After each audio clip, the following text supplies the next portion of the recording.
How's everybody doing today, man? I'm making this video about what I have learned about Arkansas artists so far.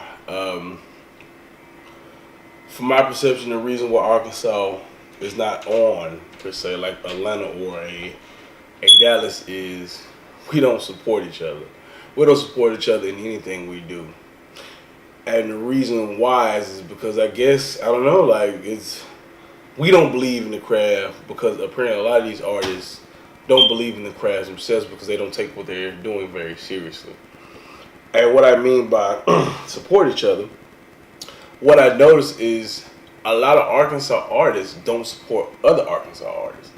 You want them to support you as in to share your music and help you gain momentum for your campaign. But as far as you actually listening to their music or what they're putting out, a lot of Arkansas artists I know don't do that unless they've been friends with them previously or they're trying to do business with them, or somehow the reason why most of them listen to the other person's music is because it's a personal gain or it can help them out. It's not a, you know what I'm saying, it's not because they genuinely like what the person's putting out. And we have to stop that shit. Like we got to stop that shit. And for one, we got to find our own so much as sound and invest in each other.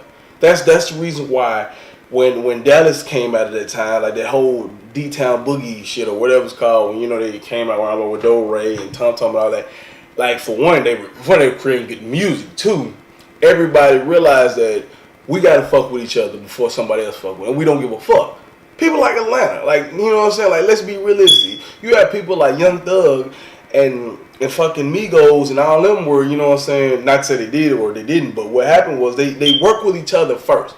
They was like, okay, I got this track, you jump on it, we'll push it. You got a track, we'll push it. And we'll keep doing it. We'll continue to do that and push it around the city. Make the city support it. Not make the city, but have the city support it. And everybody, you know what I'm saying, will start to come to us. Because there was a pride thing. Like, you know what I'm saying? I ain't met nobody besides people that live in Texas that are more proud of being from Atlanta or where they're from than people from Atlanta. Like, they will rep where they're from. But the thing about Arkansas is, we're ashamed of Arkansas. Like, you know what I'm saying? Well, I'm from Arkansas. A lot of people are ashamed to be from Arkansas. They don't do Arkansas. Like, fuck all that, man. For one, we got to take pride in who we are, where we're from, and the artists we produce. We have some good artists here. Like, some very good artists that we can get behind. But so many people are stepping on each other's toes because just about every artist or rapper wants to be that nigga that put Arkansas on the map because we know what that's going to bring. Like, what the fuck does that mean? Like, after a while, like, that means nothing. That means nothing at all. Cause I mean, it's cool to be unquote the first nigga to put Arkansas on, but together, like, it'd be a lot better to bust the fucking door open. Prime example, Houston. What's that nigga? Bomb B did a track called Draped Up and put like goddamn 7 artists on one track. It's a long ass song. So explain to me, why are we, you know what I'm saying, why are we not following that type of format than to ride somebody else's dick or they're waiting? Like, that's dumb as fuck.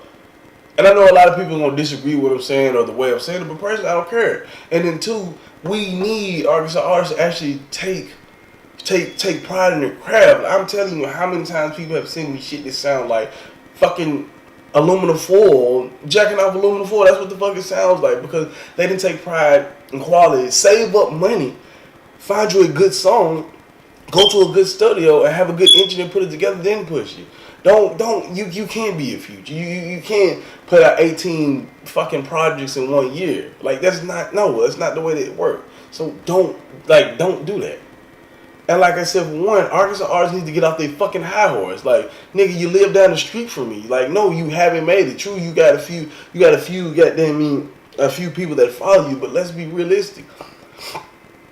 No, you haven't made it. So let's work together. We have good DJs in Arkansas that are trying to get behind artists, but artists use the fucking DJs. Like, I just want you to fucking play my shit. Fuck you.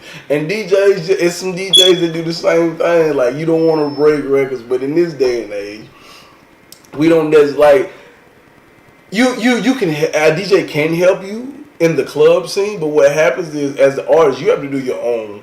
You have to do your own due diligence in your work. You have to do your own work, man. You got to get out there and push your own single. You got to, you know what I'm saying? I think, you know what I'm saying, most people think CDs are a thing but past. Even I think they are. But I think that's a still good way of having, you know what I'm saying, the interaction of people putting the putting the face with the fucking music sometimes. I think that works as well. That could work for a lot of people.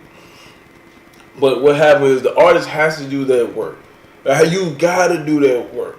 And a lot of people talk about they get tired of seeing XYZ's mixtape or someone's song on Facebook. But guess what? I'm pretty sure you get tired of fucking Coca-Cola or a Walmart commercial or you know what I'm saying, all these commercials that you're constantly bombarded with every day.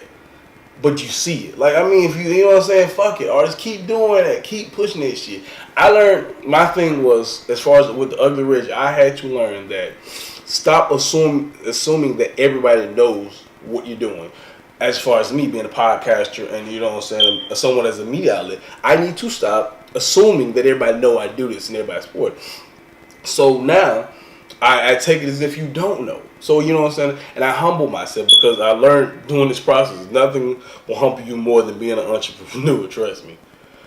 So, as far as what that is, I need Arkansas artists to humble themselves and be willing to take criticism from people that are willing to listen to you.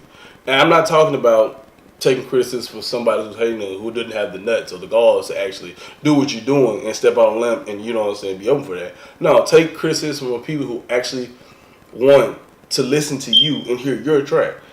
And then, you know what I'm saying, treat them like a fucking, like, you know, treat them like a good friend. Like, you know what I'm saying, good friend. Like, that's what I'm saying. Like, that's, I think, for me, why I bought into independent artists is when they treat me instead of like a number or just, you know, since somebody trying to pull on some over. When someone actually act like they cared about me giving my opinion about their music.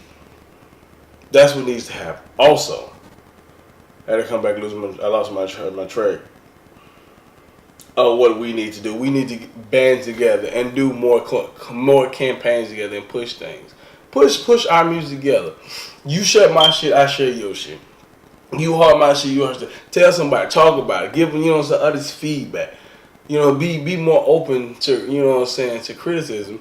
That way you can critique what you're doing. Because if everybody's saying the same thing, not everybody's lying. And the thing about it is one. And okay, yeah, I got it. And another thing. You can't make people support you. I had that problem myself. That was the biggest problem I had because I felt like I was putting good content out and people should support that. No, they don't have to support it. And nothing pisses me off more than a motherfucker that tries to make me feel like I need to support what they're doing or I'm hating them because, you know what I'm saying, I don't like their song. Like, no one has to support you. If anybody supports you, it's a huge blessing within itself. And that's the way you need to treat it. You know what I'm saying? So with the support, to get support, you have to give support as well. So that's what I want to say most Arkansas artists need to do. Another thing we need to do is we need to goddamn stop making these rappers from these surrounding smaller areas rich before we make Arkansas artists rich. And what I mean by that is, God rest his soul, was we were booking like that before Dobie got huge. We were booking people like Dobie, and before, you know what I'm saying, Kevin Gates got big. Kevin Gates had been hit 50 million times, along with people like Yo Gotti. Before Yo Gotti got his big deal, it wasn't shit to have Yo Gotti and Gucci down here before Gucci got really, you know, so before he got the way he is now. Like, we have to stop, you know what I'm saying, so much stop being so quick to embrace them and put down someone that we see that is trying to do something. And let me say another thing about the support thing. I think the reason why so many people don't support another person is because what happens is the reason why a lot of people are afraid to support them is because point blank period is a lot of people have given support and not got anything in return. And I don't you know what I'm saying? I know that's kind of selfish to say it that way and you expect something in return, but let's be completely honest. Like, we all in some form of fashion want something in return. Meaning, we put something behind somebody and they got to a certain point and they forgot about us, we felt like. So that's why some people are not so quick to support other people, because what happens is we done been through a time again where we have supported someone and they turn around and forgot about us or forgot what we've done for them. So that's going to have to, that issue within itself. I know right now it sounds like I'm rambling on, but I'm just getting a few ideas out there, you know what I'm saying, what has been brought to me, to my attention. So I'm probably going to be doing more videos like this so that I can show you my progression and how I grow doing these because right now I'm a nervous wreck because my mind is all over the place, and I learned the only way to get better at what I'm doing is to continue to do it. So like I said, I want to thank each and every one of y'all for listening to the podcast that I put out weekly. Sometimes I might skip a week due to what's going on. Hey, you know what I'm saying? You can find me on Facebook, Reggie Robinson, Twitter and Instagram, Reggie the Monster. You can also find me you can go to the website, UglyReggie.com, where I do a lot of my blogging and give my perception on a lot of things as that's going on with Arkansas artists and just things around Arkansas, period, that I'm pushing because I'm not just going to talk and walk to walk because I'm putting on for my state. Also, you can find me on SoundCloud at Ugly Reggie. I want to give a huge shout out to Big Fred for getting behind this campaign because he could have easily been like, well, fuck it, because your name and shit on this, but he's a huge asset to that because Ugly Reggie just as much his as his mine. I'm really thankful for friends like that. Also, be on the lookout for SMG. We're doing a lot of things and we're getting ready to put some more music out. I want to thank people that have supported us a bit.